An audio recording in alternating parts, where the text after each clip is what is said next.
We live in a very fast-paced society and there's a lot going on. The more we can connect to nature, the better off we are for it. I'm Jade, I'm a mental health practitioner who loves just being outside in nature and getting people to reconnect with nature and reconnect with themselves. The Jadeite Project hosts guided walks for people that want to be more present, be more mindful as they're going on their walks. So creating a community of people that want to spend time out in nature.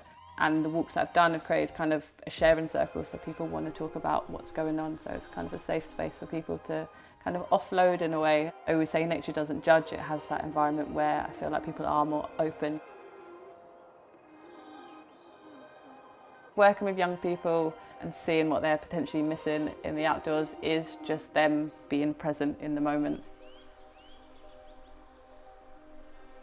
For some people, nature is going on these big adventures, but nature can be your houseplant in your office, or it can be the weeds growing through the cracks and what you notice. So I think it's making sure we understand nature is all around us, it's just taking the time to notice it.